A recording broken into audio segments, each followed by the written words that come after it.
But I want to highlight the admiral, this guy right here, and then there was also this guy. At first, I called him the bald man, but he has a name. He's the Minister of Defense. So the admiral and Minister of Defense, they're talking, and I kept saying to myself, "Well, this guy, he looks very familiar to me. Who does he look like?" Sam Eagle. That's what he looked like to me. But then I thought to myself, I can't leave Homeboy out. I can't leave the admiral out.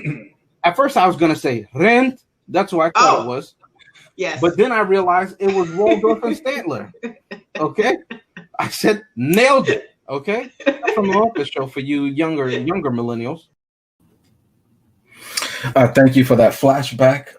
That was many, many moons ago when I was just a young lad of 22. Now, tonight we will do The Witch. This is the beginning of my birthday week. Why? Because they love me, and I hope that you all do too. If you don't, that's okay. I've been around. Let me start a little bit different. Have you ever read Shakespeare? Did you watch our review of Romeo and Juliet, 1996? Did you understand what they were saying? If you did, you can leave the subtitles off. If you didn't, well, good luck tonight. We're doing The Witch 2015, my pick. Again, psychological horror, because I believe that we understand and we see people who they really are when they're put through the ringer. And this one does it, if only to understand what they're saying. Let me see who I'm going to bring in first. Now, I have to do this because this is only fair. This person suffered through 2 movies that they can call pure torture. It's not their genre. It is mine. I bring them in tonight. First, C the Superior. C, thank you so much. We actually had a screw up on which movies to watch, and you watched both of them. And you did it like a champ, and I salute you. Facts. So I will not be known as the Superior today. In honor of Vic, I would like to be known as Regrets. So it's only for the dialogue in this movie, right? Yes. And you made the comparison to Romeo and Juliet, and I would have to say it's very similar to a movie we did not that long ago that you seemed to hate at that time, which was The Devil All the Time. You needed subtitles. Couldn't understand it. I will say I hated that I didn't understand it. And also some of the characterizations, but I did like, to give credit if I didn't say it back then, I did like, I forget his name, but the man who played the preacher. Robert Pattinson. Robert Pattinson. I thought he did a great job, especially as a slimy, the character that he was playing, he was true to that part, and I will give credit to that. Some of the other character motivations, I didn't really believe, but I'm not saying that the depictions, at least by the actors, were bad. So let me clarify that early on. Right. I'm going to bring in now someone who almost won an Oscar in 1992 with Dances with Wolves, but tonight she dances with goats.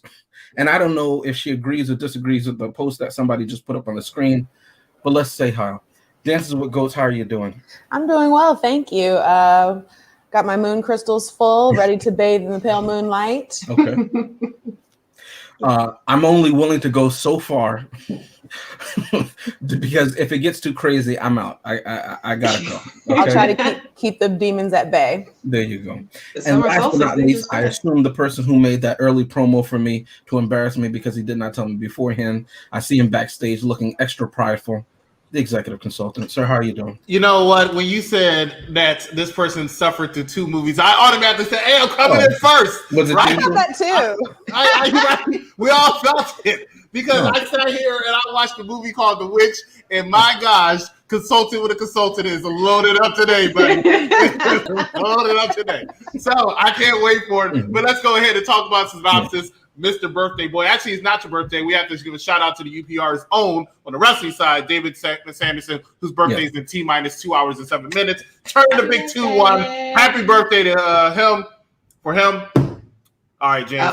Back to you. Now, for those who don't know or probably just listen to the audio portion of this podcast, David is the one that you always hear talking when you're not supposed to hear him talking. I haven't done the audio. The random voice. Oh well, I haven't done audio for this podcast. Future rewatches. This is since Christmas. Right, let me get to the synopsis.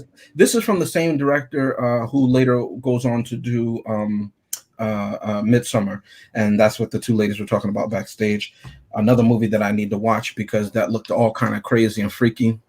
But that's my type of thing. Oh no, wait, is it Midsummer? And then he did the Hereditary. You're thinking of Ari Aster. This one was Robert Egger. The Lighthouse, right? Yes, The Lighthouse. Yeah, I'm thinking of The Lighthouse. I'm sorry. Didn't I have Robert Pattinson in there too? Yeah, it had Robert Pattinson and Willem Dafoe, I think. And A Beautiful Mermaid. Oh, I never saw that movie. Spoiler alert. What's going on? No need to watch that movie now. All right, so synopsis for The Witch, which was not directed by Midsummer and Lighthouse director. All right, follows a family living in 1630s colonial America who decide to leave the colony and live on the outskirts of the wilderness in order to pursue their Christian faith, okay, quote unquote. That essentially is a synopsis.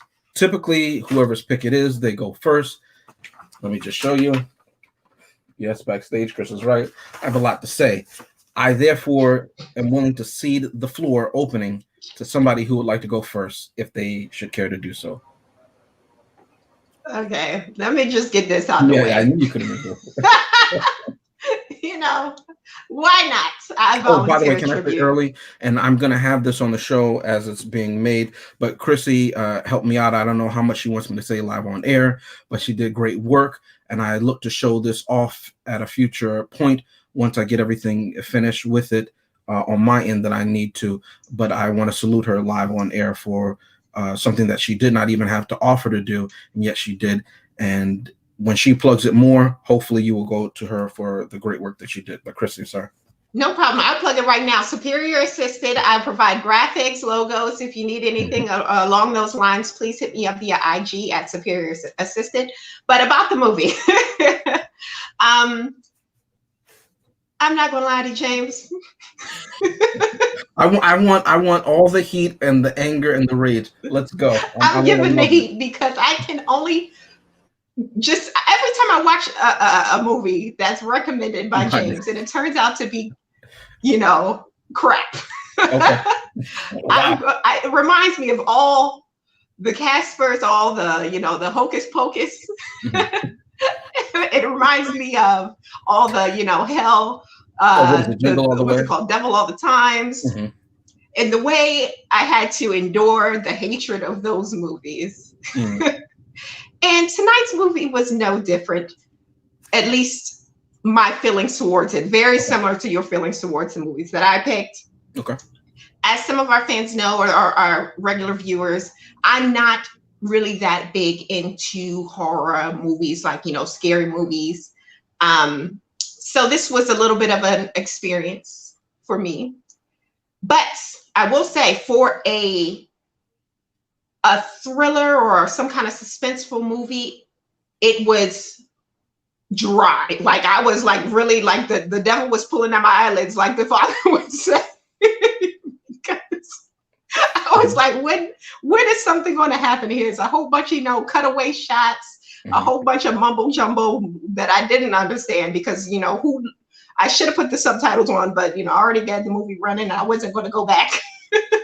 So I just didn't enjoy it. I tried. It was nice seeing New Mutants girl, again. But I couldn't get into it. It was very dark even from the beginning. Like even the first 10 minutes we're introduced to the witch, and she's doing these horrible things to this child, and it was almost like almost felt like I was watching what's it called again, the movie that we're doing on Thursday, because I was like, what was she doing to this baby at first? Like, it seemed like she was going to cut something off, or I didn't know where we were going.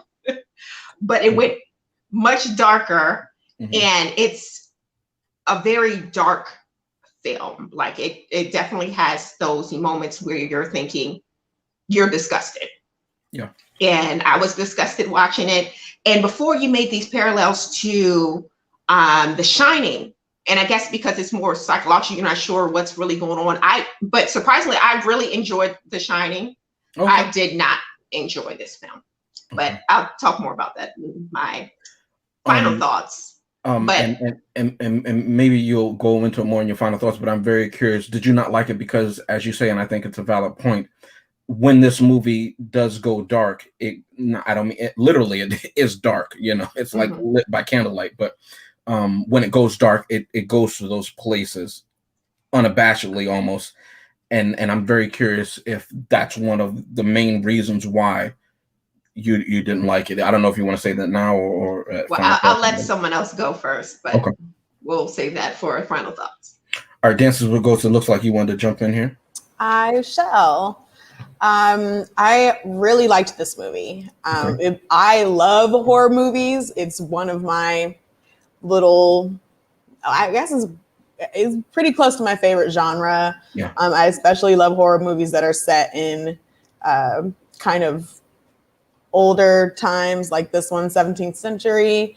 Totally love that. I think part of that is it helps kind of set the gritty tone to the movie, putting it against a different timeline where there's no electricity, there's no cops, there's no kind of virtual safety net for you to fall back on.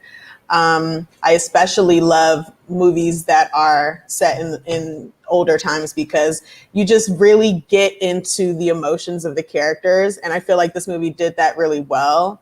From the very beginning, it seemed like this family was troubled. We see them get cast out of the township and are basically sent off to try to survive nature on their own. While they did get themselves set up, they just didn't know what was in the wilderness there. I think the father was a bit naive taking them as far as he did away from the town. I can't believe that getting exiled means at least 2-day ride away from the town. That's insane. What, there's an emergency? Right. You guys aren't doctors. I mean, yeah, it was pretty rough. I do love, again, that because it's not in a more modern day setting, pieces of the movie that we wouldn't see, like with the time, how long things take to go to the barn and come back, things like that take time. And in that time, as we can see, something quick and horrible can happen. And that means that also it's possible that you'd miss something if you were sitting in the house at that point. Something quick and horrible happened with the baby in the beginning. Something quick and horrible happened all along the way with the younger children and Black Phillip. I feel like this movie did really well giving that payoff toward the end. It was super slow burning, but it kept my interest because things, even though it was slow, things were happening as people were kind of setting them up. So as soon as the dad starts to let the son know, sometimes it's okay to lie, it's like they succumb, each one of them, family members, to different sins, and what happens. But I thought the director did an excellent job with this movie. I was super tense the entire time, and the reveal was excellent. It's probably one of the best reveals I've seen in a while in a horror movie. Apparently, eBoogie and myself share notes when we watch movies, because I kid you not, a lot of what she said, I literally have in my notebook. Before I go on, Chris, did you want to jump in or you want me to go? You're trying to decide how long it's going to take. Yeah, I'm trying to decide how long it's going to be. I'm like, no. Listen, I literally wrote bullet points, so I'm not going to read everything. That's bulletin points. As I said, a lot of what Thankfully, I said. I covered a lot of it. Yeah. All right. Well, no, because you know what? You should end it. Okay. That's how I feel. I feel like you should end it. This is your movie. I want to do right by you. It's your birthday week. Hey, you're my boy of like 4 decades. So what could I gotta say? All right. So let's talk about it. All right. Let's go ahead and have a conversation right about.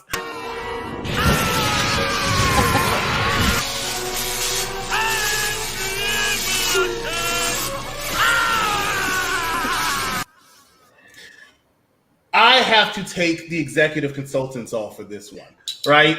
And why I have to take the executive consultants off for this, because this is a movie where I can't wear glasses because I don't need to wear glasses. And it's very important. I like to consider myself a person who can read. And one of the reasons why I'm able to read so well is because I used to watch all of my movies with closed caption. And if any movie I've ever seen needed closed captioning, it was this one. And it's not just because of the fact that they were talking in lingo and language I didn't understand. I thought it was English, but I could be wrong. But it was also because, especially in the form of the father, who was his name? Caleb? I don't remember. His name. William. Whatever. There used to be this YouTube video called Honest Trailers. I think it's still out. Honest Trailers. And they used to talk about Vin Diesel and Fast and Furious. They used to call him mumble growl, right? Because sometimes you don't understand what he was saying. Well, Caleb, I didn't understand what the fuck you were saying half this movie. I was like, what are you doing? Be gone, beast, or whatever. I'm like, what were you saying most of the time? It was bothering me. And then mom, the mother, right, who somehow bared, 6 children or something like that because they don't have birth control. I don't understand. Like, were they prearranged? Like, why would he even go after her? She looked ugly as hell. She looked old enough to be his mom. But anyway, look, here's my point. Let's talk about some good stuff in this movie. All right. This guy right here. The black he wasn't, but this black devil guy, right? Phillip. Yeah, Black Phillip. This is him in human form. Right? Oh, okay. He might have convinced me if I was in the barnyard. As you can see, he was a seducer, right? He was seducing the little girl. He was seducing the little children. And you know what? Let's clean that up for people who haven't seen the movie. No, we're going to get worse. Chrissy was talking about the first scenes with a naked witch or the hell, and she was looking like she was cutting. At first, I had to turn up the light in my TV because I thought that child was being raped. I didn't know what was going on here for a second. I said, what will not be on rebroadcast. My God. That kid was like, don't repeat it. The child came out, and I mean, the witch came out and started addressing the child. I'm like, what's going on? Is she about to eat him? Then all of a sudden, a knife came out. I'm like, oh, you got to be kidding me. It was terrible. All right? That stupid witch that I had to watch. Right? Couldn't stand him. You know what else annoyed me? I don't know. I know one time somebody said, hey, I think this person has a problem with women. I think this person has a problem with men. You know what I realized I have a problem with? Kids. Why? Because every movie that James has me watching sees, there's always some local brat that I just cannot stand. He wasn't that bad. In my Poor opinion, Caleb, right? In my opinion, he was the best actor in the movie. This kid right here. He had the little scene where he was like the possessed by Emily Rose or whatever. And I was like, okay, cool. I respect it. But these little brats, right? I don't know. That girl from New Mutants, she was like, get up. I was like, no, stay down. I don't want to hear it anymore. I don't want to see you anymore. Couldn't stand it. Also, I want to give a shout to my second favorite character in this movie, and that's the rabbit. Right? What? This rabbit. All right, tell me. Come on, Dances with Goats. Tell me this rabbit wasn't looking so charismatic. The whole time I saw him, I was thinking of this guy right here. Because it's on the same lines. The same lines. This is Bad Bunny. You never heard of Bad Bunny? I never seen what he looks like. Well, you saw him. Who is this random dude? You saw him in this movie. So he was there, and he was so charismatic. Wow. But the final thing I want to say before we get into James's talks and final thoughts is, this movie reminds me of another movie, right? Because the whole time I'm trying to figure out, I think, hey, is this a whodunit? Who's the witch? Is it this woman? It's going to be the father, the goat, the rabbit. Who's the witch? I didn't know. I was confused. And I was like, there's only one other movie I saw recently that reminded me of that. And I'm going to put it out there. And that's this movie right here. What? The reach of the century. Ladies and gentlemen, that's Consulting with the Consultant. Stick tuned for final thoughts. Now, put on your finest pot of coffee.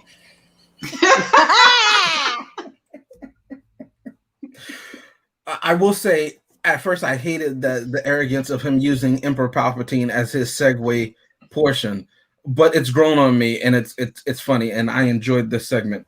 A quick story. So I've seen this movie maybe 4, maybe 5, but maybe this was the 5th time watching this movie. I go back to it every so often. Like Dances with Goat says, I too like horror, and it's probably my favorite genre, as I said, because I think that when people are in stressful situations, right, and horror generally brings that out, you see their true character, right? It could be in drama that you see that, but the drama might have to be about them being in dire straits before you see the true character that's on paper. If everybody's happy-go-lucky, I don't really get to see that, and I always like movies to display some aspect of humanity. So, I've said this before, but just in case I didn't clarify, that's why I like a lot of horror movies. I like Chrissy. I assume. No, it's not, because I enjoy gore and crazy visuals like that. I appreciate the movie making, especially in practical effects, just because it's an art and it's a craft. But that's not something that I want to have that in my mental space, right? So I agree with her on that. But I like the genre because more than all others, I feel it effectively brings that out and makes it visible in the short amount of time we have in a motion picture, as opposed to a television show where you can learn the character and everything like that. So that's just behind the scenes. Anyway, I saw this movie in the movie theater. My friend Jelani, shout out to you, Jelani, if you're watching tonight. And the movie is done in Elizabethan English. That's what everybody's talking about. So the hath and the doth and King James Bible, it's there, right? It's there with candlelight, okay? And if you're not used to that, obviously, because how many people are, you're like struggling to see and you're struggling to understand what's being said. As Chris says, the only thing he understood in this movie, there was supposed to be a witch, and he's just trying to figure out who it is, aka Knives Out, right? So my friend Jelani, like they're getting banished from the colony. They built the new house, and he leans over to me and he goes, I don't understand what's going on. And I start crying, laughing in the movie theater, because I said, I understand you.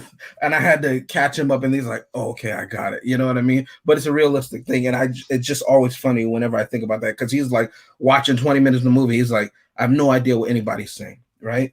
E-Boogie, as I said earlier, she said a lot of what I had to say. I think that's something, it's not necessary. You might have to watch it again, but there are a lot of Christian belief structures in this movie. I'm not saying that to be funny or whatever, but like different Christian principles, right? And especially in the dialogue, as you watch it, and if you understand it, when the mother is talking to the father, you notice that the father really, and even the colonial officials, the governors, whoever they're supposed to be on that board, they say to him, they don't kick him out per se. He chooses to leave. And they say, are you going to be so prideful that you're going to go against what everybody else is saying, even at the expense of your family, and you living out, as I think Chrissy said, like 2 days away, you know what I mean, from what they consider civilization? And he said, yeah, I'd rather do that. And throughout the movie, you see how prideful the father is. It's only right at the last minute, when it's too late, that the father says, I admit it, I'm proud. But Thomason, the daughter, calls him out, right? He lets his son lie to his mother to cover him. The wife says to him, you've already cost me one child. You kept your, and now Caleb is missing, or whatever the hell's happened to him. I've lost another child. Who are you going to have? The boy twin? Is he going to be the man of the house now? Thomason says to him, you let her blame me for the cup, knowing full well you sold it weeks ago. So this whole idea that I'm a witch, because again, in the movie, we, the audience, know that there was something that took her, and we assume it's witchcraft because of what the witch does to the newborn, that I won't get into because we'll get flagged and everything like that. But it goes there in order to do that. And let me just say this while it's on my mind. This movie, what I said, I think at the time, and if I didn't, let me say now, about Hocus Pocus, I enjoyed the colonial portion of Hocus Pocus better than the modern, right? Why? Because I like that colonial horror, as E-Boogie said. If I have a cell phone, right? If I have automatic weapons and everything like that, really, I'm afraid of Jason? You know what I mean? What are we doing here? It has to be something like Saw, where my mind has to be, I can't access that, so I have to think my way out. That's why I say I like psychological horror, right? So I like the colonial aspect, and we see transfiguration in this movie. If you're familiar with Harry Potter, when they change form, we talked about the rabbit. That is all. I forget there's a proper name for it, but it's not really a rabbit. That's just what she's making them see. They're being hexed, right? So she hexes the sun. These are like classical Americana witchcraft things, and I respect that they went back so much to the roots of it and they stayed true to that. So that's another aspect of why I like this movie, because it's so quote unquote pure to it. So everybody's calling out the father, to get back to that, and he refuses to accept responsibility. In Christian belief, the father is supposed to be the head of the household, right? And if the father stumbles, so goes the house, right? A quick way for lay people to understand this is, a lot of times when you hear in conversation, they say, oh, it's Eve's fault because, she ate the apple and that's why mankind fell, right? Well, no, that's not why. If you read it, that's not why they got punished. They got punished because Adam ate from it, and Adam was the head. And much like Adam, this father, William, he says, no, it's not my fault. The woman you gave me, she gave me the apple. So again, I and it's been said that I go hard on the women. I go hard on the men too. And this movie, I'm glad that they showed that, because it's supposed to be a Christian, they're a Christian family, right? They come from a Christian community. And the father, throughout this movie, they show it. And it's peppered and layered throughout that he is not living up to the principles. So whereas they're the protagonists, because we follow them throughout the course of the film, we see that probably those officials at the colony were right. And he was preaching something that was not true. And he led his family. Everything that happens is his fault. It's not the fault of the wife. It's not the fault of Caleb, the son. It's not Thomason's fault. You know what I mean? Yes, obviously it's through the witch and through who we find out to be Lucifer later. But he put them in that situation. And it has to be pointed out. And I like that the film takes the time to show us that. I like that it's there to catch and see. Obviously, you have to understand what's being said, but it is there and it's layered throughout the movie. Now, cinematically, I like that this movie, as I keep saying, is lit by candlelight. This movie is so dark and has such natural light, and I like that the color is desaturated. It's not bright, it's not colorful. It looks gloomy and bleak, as life would be from our point of view in the colonial era. From their point of view, coming from England and everything like that, it would look like a Disney movie, like a Pixar film. But from our point of view in the 21st century, it looks like what it would be. If you look, the movie does a lot of close-ups on their hands. Their hands look withered. Their hands look blistered. None of their fingernails are clean. They're dirty. They look like a clean dirty. We would say they look like a clean dirty, a passable, dirty. But they might consider themselves to be clean. I like that the colors that they wear are muted, right? And even getting to the final scene when we see what the devil offers Thomason, he asks her, what's thou like to live deliciously, right? And she says, what do you have to offer? And he says, would you like a pretty dress? Would you like to taste butter? Would you like to travel the world? It's not that he's saying, I'm giving you supreme power, I'm giving you immortality or something like that, as we see later on in like Twilight Zone episodes in our modern era, right? Or you'll be a famous rock star or something like that. He offers her a taste of butter. Not many pretty dresses, a pretty dress. You get to travel around the world, whatever that means, right? To the mother, and we see that he wasn't always going after Thomason. He initially tried to go after the mother because the mother he had been working on the whole time, right? And the kids, the twins, were just the facilitator. He was breaking down the family. Remember, they said the mother hadn't been sleeping for days, right? As any mother would whose baby was kidnapped. That story didn't make any sense. A wolf just came and grabbed the baby and it didn't attack Thomason at all. So she doesn't know what to believe. There's no leadership from her husband. And back in that time, it's not like today where she could say, well, I can just take care of myself. As she says, all you can do is chop wood. You can't grow a stalk of corn. There's nothing. Why am I with you? Even I doubted that I should be with you. She says that later on in the movie. And so when the devil, as the witch is in the shed with Thomason and the two twins, we see that the devil goes to her and in the form of Caleb, her son who died, and the newborn baby, right? And he says, would you like to see us often? And she says, yes. She's like, I. And he says, can you see that book in front of you? I brought you a book. Will you read it with me? the devil's book, quote unquote, right? And she says, yes, let me just feed the baby. She was agreeing to that because she was so she had lost all will to live. She jumped into the grave with her son. Nothing else mattered anymore. It was only that Thomason killed her in self-defense. And when Thomason killed the mother, and again, if the mother didn't have any way to get back to civilization, quote unquote, Thompson couldn't. So for me, that was realistic. That she said, well, hell, I might as well just go in here, take off this bloody robe or whatever, and wait to die.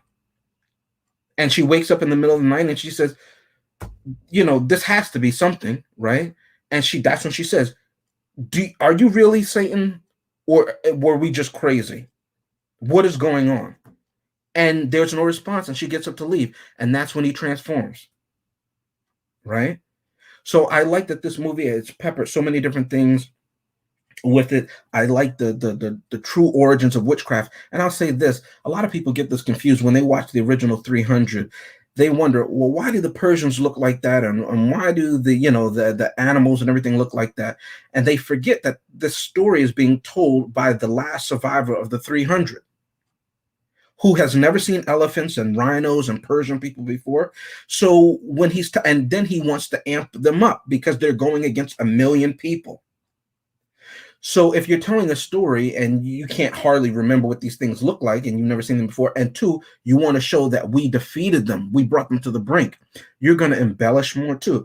So I like how this movie balances the two, much like we talked about in The Shining, that if only because we saw the witch, we know that the witch exists. But a lot of this movie is the family's own problems.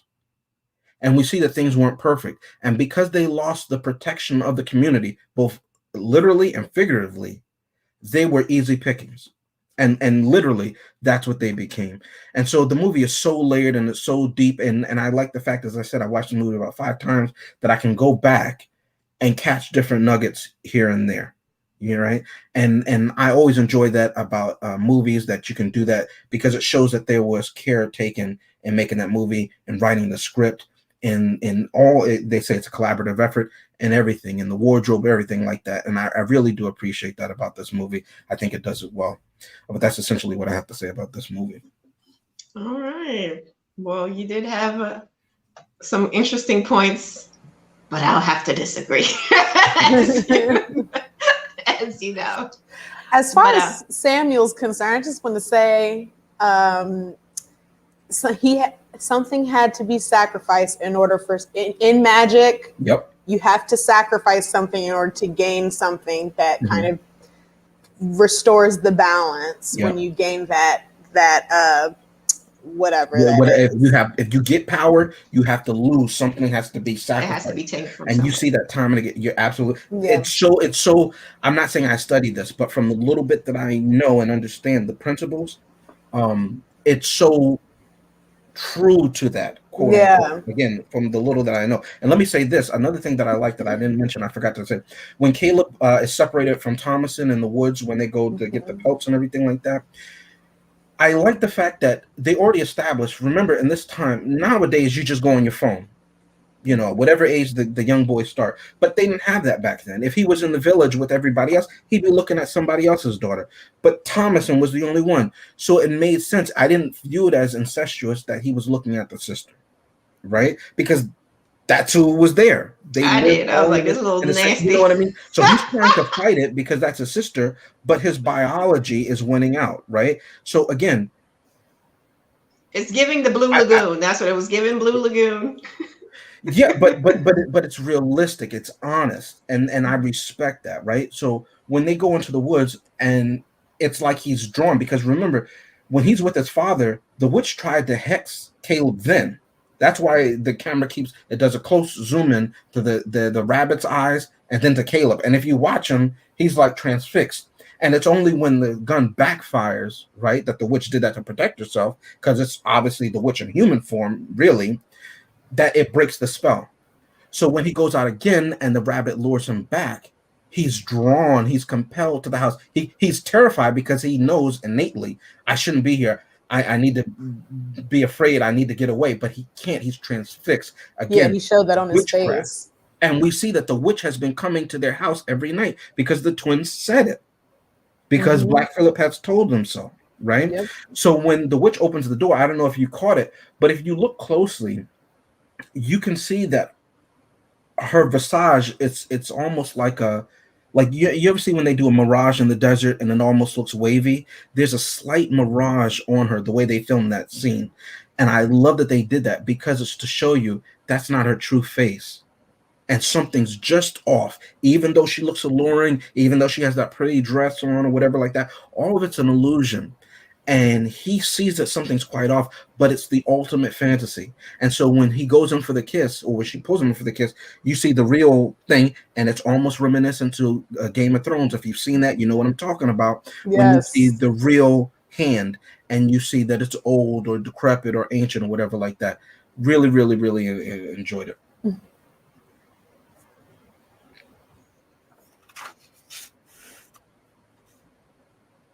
This movie, I will give you this. I mean, I was teetering with the thumbs up or thumbs down, but after your description, I will say, for lack of a better word, I think I'm pretty clear of which direction I want to go. So thank you so much for your very thorough analysis of the movie. I don't mean it as a joke. I'm dead serious when I say that. Ladies and gentlemen, that is it for this portion of this show. We're going to take a small commercial break. Find out what we're reviewing this coming Thursday as well as next Tuesday. Stay with us. You're watching UPRE.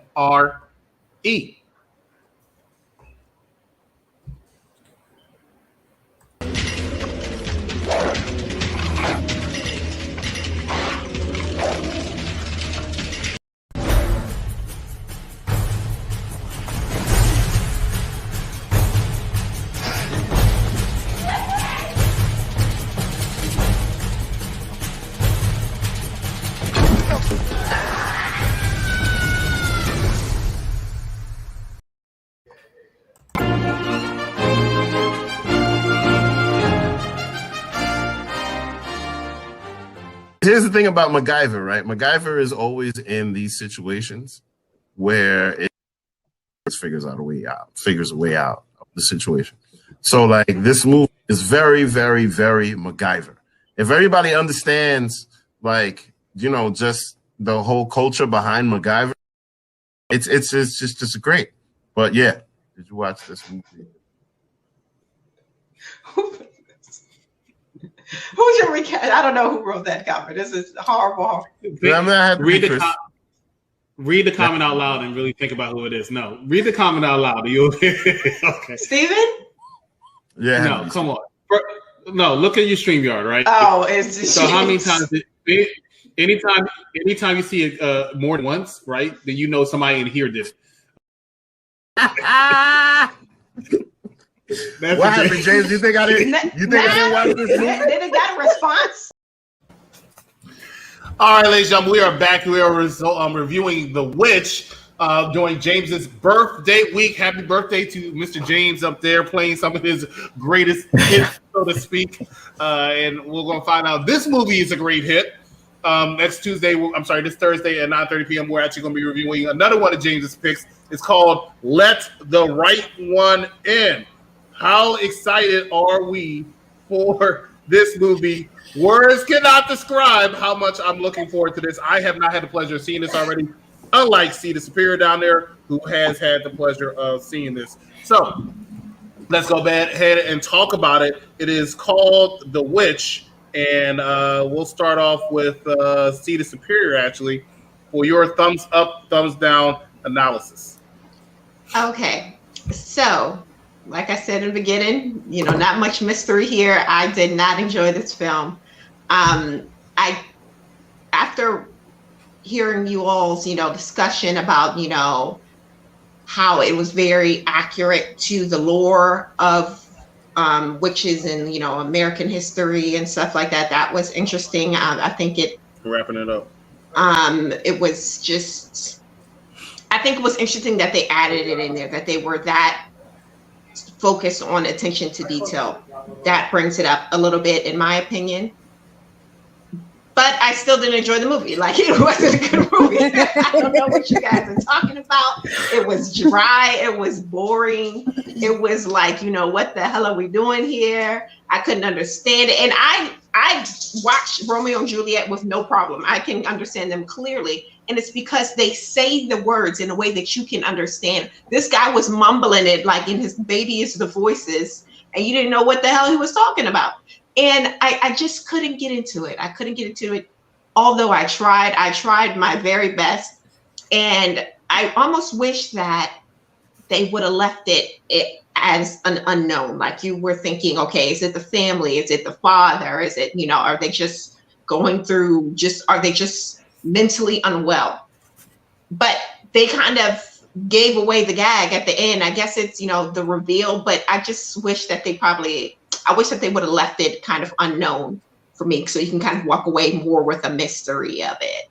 But yeah, if you don't like horror movies, this isn't for you.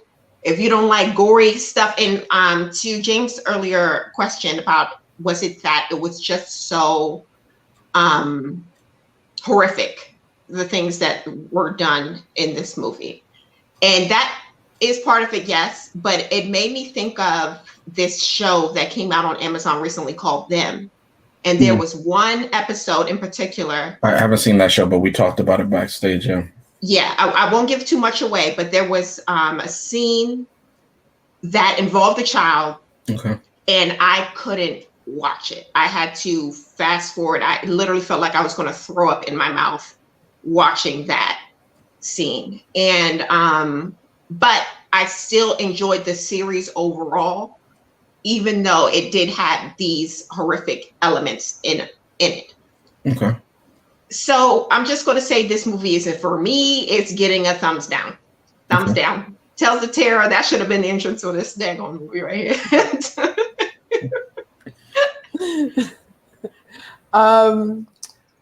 Well, I loved this movie. I thought it was really well done. While it did drag at parts, the reveal was so fantastic and totally worth everything beforehand, and played into it the story well as also. Even the father's fate fit well. In my opinion, the reveal made the movie that we watched beforehand into an origin story. And I think that is the best payoff that we could have gotten from this. And so I will leave it as a thumbs up.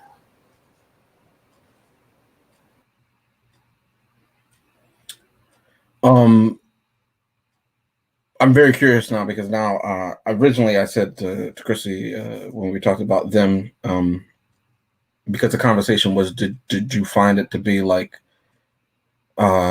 black torture P? I don't want to say the word because I don't know if it'll be flagged, as opposed to, because we were talking about when we watched Lovecraft Country, that seemed more of a celebration, right, as opposed to just trauma for trauma's sake.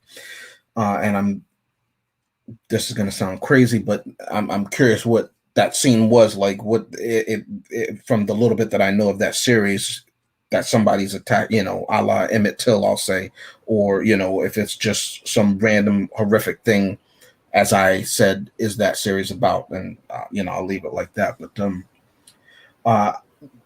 I always like to say in any movie, and I know I give Chrissy a hard time and I tease her about these movies because I think they're just so I call them Hallmark pictures and everything like that. But the reason I say that is because, again, I like stuff that's so true to life. That's a personal preference. The same as she says about horror, that's a personal preference. She doesn't know this director, whatever. If she does get him on the show, we want to interview him, right?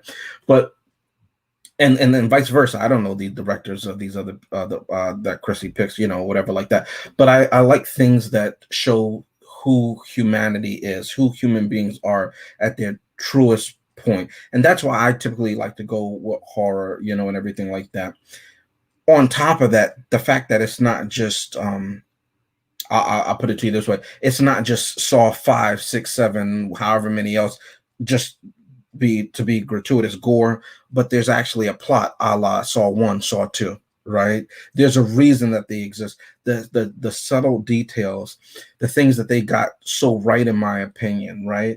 The things that, from what I've heard, as we talked about witchcraft or whatever like that, okay, this is in keeping with that. They're not breaking the rules that they established in their properties. I've talked about it with Star Wars. I talked about it when I said, well, what kind of power does Captain America have? Because in this movie, he can only do this. In this one, he's crawling helicopters. Like, how super is he? You know what I mean? I've said this throughout. So this movie, it holds to the rules that it establishes, right? If I have the suspension of disbelief that I'm in 1630s, colonial America, and that there are witches or whatever like that, it does not break its own rules, right? And then, from what I know of that time period, it adds so much detail to that. Even, I never mentioned this, but when they're leaving the colony, you see the different people and what they look. It's not glamorized. It doesn't look pretty.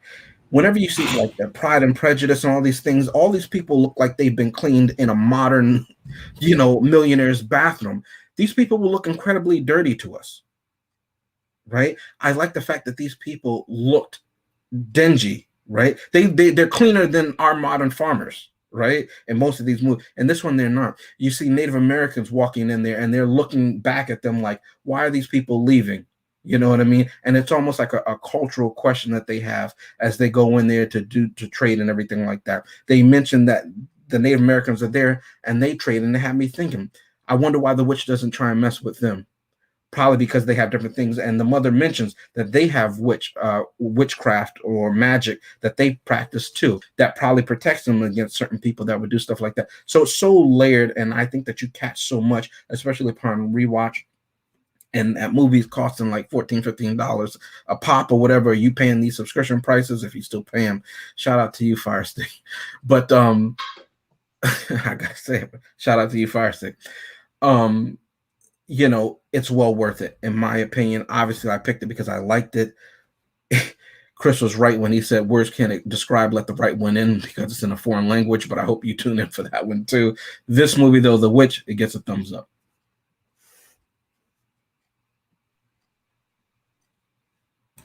Ladies and gentlemen, I do apologize, but I did forget to play what we're watching next Tuesday. Wandering free, wish I could be part of your world.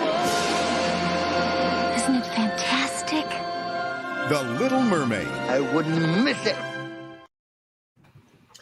That's right, ladies and gentlemen. Next Tuesday is beginning our franchise of Disney Renaissance. Out of Star Wars, thank God, and into the Disney Renaissance. I can't wait for that one. Starting off, of course, with The Mermaid. So look forward to that next Tuesday at 9 o'clock p.m. But today we're talking about The Witch. We got a thumbs down, a thumbs up, a thumbs up. What is the executive consultant going to do? Let's go ahead and talk about it. This movie got a 6.9 out of 10 on IMDb.com, which is actually pretty good for this type of movie. It costs $4 million to make. Can't believe it. I didn't see where. It cost $4 million to make. It made $40 million worldwide. $25 million of that came from the United States and Canada alone. Now, I thought the acting was pretty well done. I thought the cinematography was pretty well done. So, James, kudos to you. I give you credit for also mentioning to me that you had to watch this movie 4 or 5 times and there's always something new. That is very, very good for a movie to be able to do to you in a positive way. So I got to give credit to that. Now, that being said, I want to go ahead and talk a little about scene. Now, everybody gave me the cringe look, but I don't care. This movie had a lot of sexual undertones with it. Yeah. Here's another one. All right. I dimmed it so you don't see completely what's going on. But I thought that witch was having a nice gesture with that cow for a second. Okay. So that's one thing. Okay. Now, there is something else I want to post and bring out there that's like, little uncomfortable. This scene right here. Little uncomfortable. Yes. Little uncomfortable. Okay? Mm-hmm. So don't look at me crazy when I say that baby thing, because I don't know what they were trying to do. Sick. Okay? Right. So, all that aside, here's my short synopsis of where this movie is going with the thumb or the thumbs down.